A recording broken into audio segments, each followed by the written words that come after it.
welcome to Global Health in 60 Seconds. I'm your host, Hisra Ahmed, and today I'm joined by Helen Clifford, an award-winning solicitor, director at Helen Clifford Law and Surrey Law Society's Lawyer of the Year 2023. Known as the Lioness Lawyer, Helen has fought tirelessly for victims of catastrophic injury and has been a leading campaigner for improved workplace safety, a critical but often overlooked aspect of global health. Welcome, Helen, to our podcast. Thank you, Kisra, for inviting me. So, Helen, you've built a career representing victims of life-changing injuries. How Yes. has that shaped your own understanding of the link between safety and public health? Well, on a day-to-day basis, I'm dealing with individual clients. I'm dealing with people who either have had a catastrophic accident or somebody's been fatally injured, and I'm acting on behalf of their family. So I see the impact. First of all, I see that on the family itself. But what is very, very clear is that when these incidents happen in the workplace, not just catastrophic injuries, but also you've got a lot of ill health that happens through stress, through industrial disease. These kind of things are happening, and it's having an impact not just on the individuals and their family, their community, but on the economy as a whole. So it's something much bigger than the individual. It's something that affects all of us. Now, if I could just let you know what the latest statistics were provided by the government. Unfortunately, it's a little bit old, from 2019, but still relevant. And what they're saying is that worklessness and sickness absence costs our economy £100 billion annually.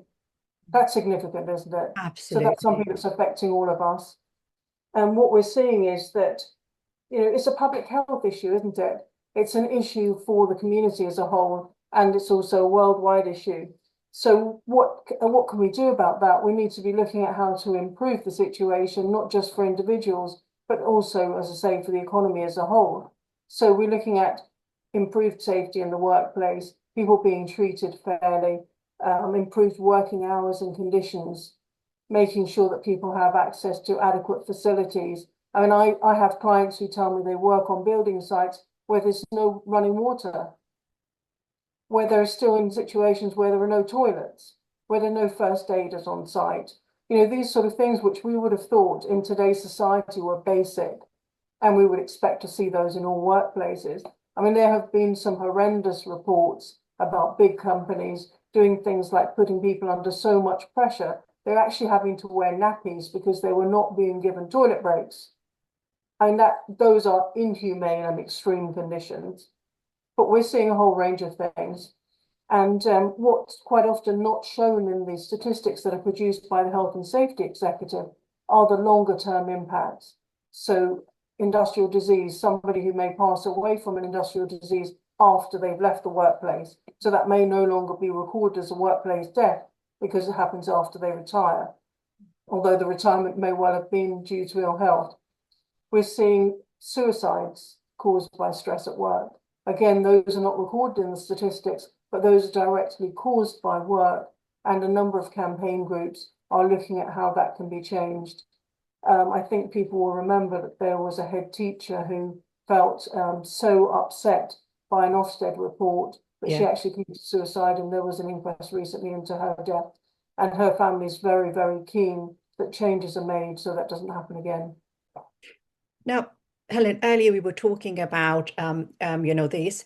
Many of your cases have led to calls for systemic change. You were just talking about that. What does success look like in terms of preventing future harm? The difficulty that we've got is that there doesn't seem to be a significant enough interest from the establishment, from employers in making changes because they think that they are expensive. So what has happened is, since the time of the Cameron government, we saw what was effectively a dumbing down of health and safety. So the Health and Safety Executive, who is there to police and enforce the legislation which has been in place for 50 odd years, the Health and Safety at Work Act was brought in 1974, and really, really crucial in terms of improving conditions for people. What we were seeing was the Health and Safety Executive was intended to be there to carry out random inspections, go into workplaces, talk about improvement. their funding has been reduced to the extent where they now only investigate really when there's a fatal accident. And that's just not enough, because they are supposed to be there to police the legislation that's in place. And that's just not happening. And so what we're finding is that it's very, very difficult for there to be an adequate deterrent. Now, moving to policy and practice, what you were just Yes. talking about, what role can legal frameworks play in closing the gap between policy and practice when it comes to protecting workers? Well, the first thing that we need is clearly effective legislation. And there is quite a lot of legislation in place, although that does tend to change. I mean, for example, there were very good regulations in place in relation to crane safety and inspection, so effectively an MOT being undertaken of cranes. That legislation was subsequently withdrawn, and then we have seen more crane accidents happening. And so one of the big accidents that I was dealing with was when a crane collapsed on housing in Bow, and a lady was killed and her family were trapped in the house with her. They lost their home, they lost all of their belongings, they were displaced. They had very, very severe post-traumatic stress disorder as a result. So unfortunately, we're seeing there are changes happen. So now we're having to reinstate the campaign that was brought previously to bring about that legislation, to bring it back again. So I think one of the things is there's a lack of public awareness about what goes on. If you don't work in a particular sector, you may not be aware of the number of accidents that there are. So, for example, construction is still the most dangerous industry to work in. And what we see there is that it's just not something that's widely publicised outside of that industry. So the Health and Safety Executive publish every year a table of the number of fatal accidents that occur at work.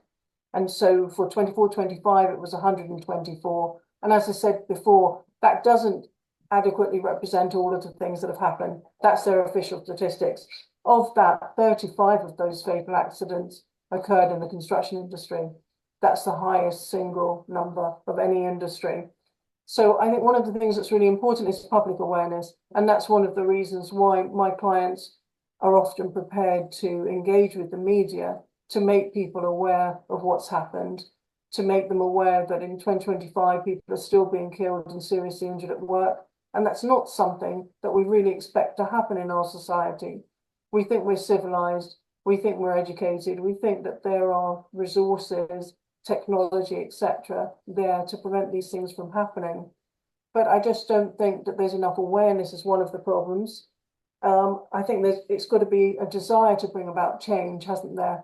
That's incredibly important. Without a willingness to change, it's just not going to happen. So that's incredibly important. So I work with campaign groups to try and bring about those changes, to bring things to the attention of the public. I work closely with MPs who are in turn interested in these particular issues and who will then raise questions in Parliament, which is helpful for us, and potentially look at whether there can be any legislative changes. But as I said earlier, enforcement is a big issue. Absolutely. And as you mentioned, raising awareness is so very important. And that's why we're having this conversation. And that's the vision of this platform, Global Health in 60 Seconds, to raise awareness about these issues, which are linked to, wider health and well-being. Yes, no, definitely. And it's a coming together of all of us, as you were saying, within the health sector, individuals, employers, the government. These are all things that need to come together so that we can work together to improve things. Thank you, Helen. Now, steering the conversation a bit to global perspective, how Yes. can workplace safety advocacy influence health outcomes in different countries? I know we talked about UK, but just a bit of an insight how we can do it globally.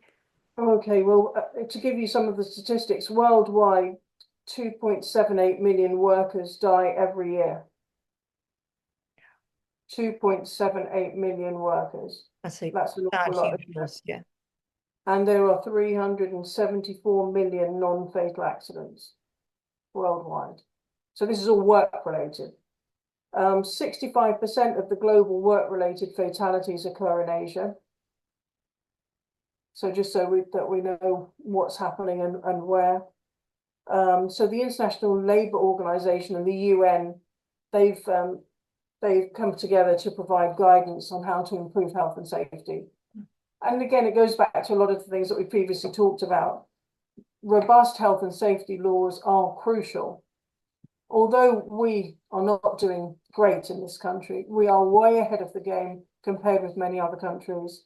And that is why a lot of the campaign groups will work with countries abroad to bring them on board in the hope that they can go back to their countries and explain what we're doing, how things are improving, and the impact that that's having. So quite often, I work closely with the Hazards Campaign, which is a national campaign about health and safety. And quite often when we have our annual conference, we will have speakers from abroad and we will share knowledge about how things are working here, legislation here. I mean, I was very surprised to find that America is far behind us in terms of health and safety legislation. They're still playing catch up on that. So it's really important. This is a global issue. I mean, we see so many people moving from country to country in terms of work. And quite often, with some of the big construction projects that we've had in this country, we simply haven't had the available workforce. So we brought workers in from many different countries. And so where there is such a discrepancy between those countries in terms of the health and safety and in terms of training, that will have an impact on whichever country you go into to work. So we need to find a way to have a more uniform attitude to this. Absolutely. Now, Helen, my final question is on global health, and you have 60 seconds to respond. What one change would you make today to improve workplace safety and prevent avoidable injuries worldwide? Your time starts now. Okay. So I think that we need to integrate occupational health and safety protection activities with health enhancing ones, so that it's not just about having the law and the procedures in place, but it's for people, employers and employees, to see the impact that that can have on health and well-being. So it's not things in isolation, it's that coming together and seeing that as a benefit. So I think the focus needs to be on how workplace and work contributes and how we can make improvements to the outcomes in general. So as I said, health and safety then translates into happier workforce, healthier workforce, more productivity, better impact on the economy, and fewer of those financial losses that we were talking about earlier. Thank you so much, Helen, for sharing your expertise with our viewers today. Really appreciate that. Thank you. Thank you for inviting me. Thank you.